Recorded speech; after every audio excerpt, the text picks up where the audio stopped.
राम राम दोस्तों, जय बाबा नीम करोली महाराज जी की। आशा है कि आपके ऊपर भी बाबा नीम करोली जी की अपार कृपा होगी।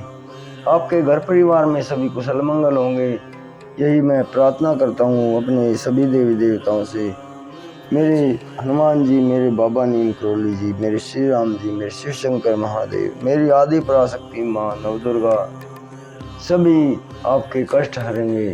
इस दिवाली सब आप सभी के घर पे सब मंगल ही मंगल होगा।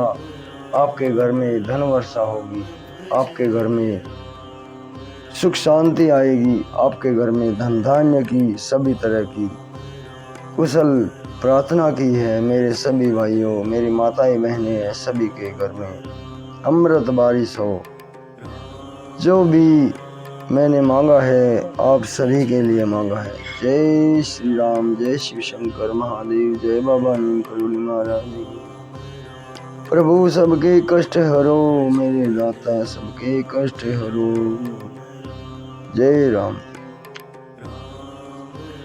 दोस्तों, इस दिवाली पर आप सभी के लिए मंगल प्रार्थना की है।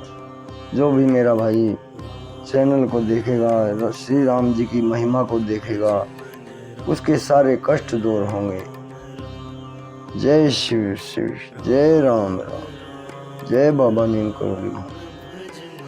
आज मैं आपको सुनाता हूँ श्रीमद् वाल्मीकि रामायण अरण्य कांड का 21वां सर्ग।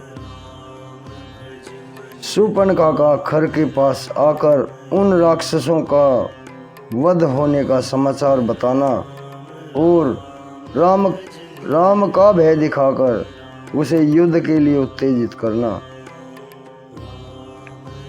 शूर्पणखा को पुनः पृथ्वी पर पड़ी हुई देखकर अनर्थ के लिए आई हुई उस बहिन से खर ने क्रोधपूर्वक स्पष्ट वाणी में पूछा, बहन, मैंने तुम्हारा प्रिय करने के लिए उस समय बहुत से शूरवीर एवं मांसाहारी राक्षसों को जाने की आज्ञा दे दी थी। अब फिर तुम किस लिए रो रही हो? मैंने जिन राक्षसों को भेजा था वे मेरे भक्त हैं, मुझ में अनुराग रखने वाले और सदा मेरे हित चाहने वाले हैं। वे किसी के मारने पर भी नहीं मर सकते। उनके द्वारा मेरी आज्ञा का पालन न हो यह भी संभव नहीं है। फिर ऐसा कौन सा कारण है जो तुम फिर आकर मेरे सामने रोने लगी हो, जिसके लिए तुम हा नाथ की पुकार मचाती हुई सांप की तरह धरती पर लोटपोट हो रही हो? मैं उसे सुनना चाहता हूँ। मेरे जैसे संरक्षक के रहते हुए तुम अनाथ की तरह विलाप क्यों करती हो? उठो उठो, इस तरह लौटो मत, घबराओ मत, घबराहट छोड़ दो। खर के इस प्रकार सांत्वना देने पर वह दुर्धर्ष राक्षसी अपने आंसू भरे नेत्रों को पोंछकर भाई खर से बोली, भैया, मैं इस समय फिर तुम्हारे पास क्यों आई हूँ यह बताती हूँ। सुनो, मेरे नाक कान काटे गए और मैं खून की धार से नहा उठी। उस अवस्था में जब पहली बार मैं आई थी तब तुमने मुझे बड़ी सांत्वना दी थी। तत्पश्चात मेरा प्रिय करने के लिए लक्ष्मण सहित राम का वध करने के उद्देश्य से तुमने जो 14 शूरवीर राक्षस भेजे थे, वे सब के सब एमरनस में भरकर हाथों में सूल और पट्टी लिए वहां जा पहुंचे थे। परंतु राम ने अपने मर्म भेदी बाणों द्वारा उन सबको समरांगण में मार गिराया है। उन महान वेगशाली निशाचरों को अक्षण भर में ही धराशायी हुआ देखकर राम के उस महान पराक्रम को दृष्टिपात करके मैं मन में बड़ा भय उत्पन्न हो रहा है। निशाचर राज, मैं भयभीत हूँ, उद्विग्न और विषादग्रस्त हो गई हूँ। मुझे सब ओर से भय ही भय दिखाई देता है, इसलिए फिर तुम्हारी शरण में आई हूँ। मैं शोक से उस विशाल समुद्र में डूब गई हूँ, जहाँ पर विषाद रूपी मगर निवास करते हैं और तरंग मालाएं उठती रहती हैं। तुम उस शोक सागर में मेरा उद्धार क्यों नहीं करते हो? तुम उस शोक सागर से मेरा उद्धार क्यों नहीं करते हो? जो मांस बख्शी राक्षस मेरे साथ गए थे, वे सब के सब राम के पहने बाणों से मारे जाकर पृथ्वी पर गिर पड़े हैं। राक्षस राज, यदि मुझ पर और उन मरे हुए राक्षसों पर तुम्हें दया आती हो तथा यदि राम के साथ लोहा लेने के लिए तुम में शक्ति हो और तेज हो तो उन्हें मार डालो, क्योंकि दंडकारण्य में घर बनाकर रहने वाले राम राक्षसों के लिए कंटक हैं।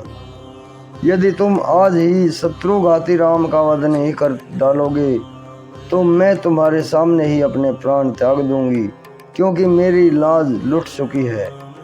मैं बुद्धि से बारंबार सोच कर देखती हूँ कि तुम महासमर में सबल होकर भी राम के सामने युद्ध में नहीं ठहर सकोगे।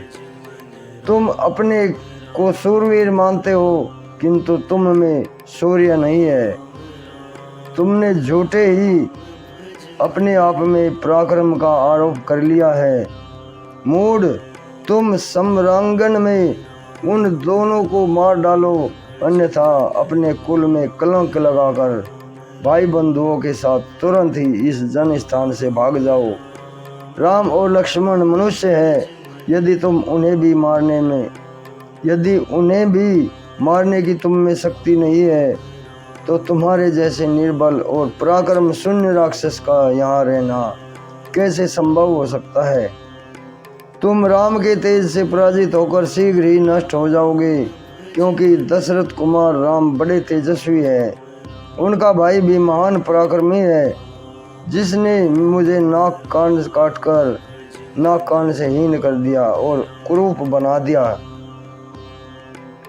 इस प्रकार बहुत विलाप करके गुफा के समान गहरे पेट वाली वह राक्षसी शोक से आतुर होकर अपने भाई के पास मूर्छित सी हो गई और अत्यंत दुखी हो दोनों हाथों से पेट पीटती हुई फूट फूट कर रोने लगी।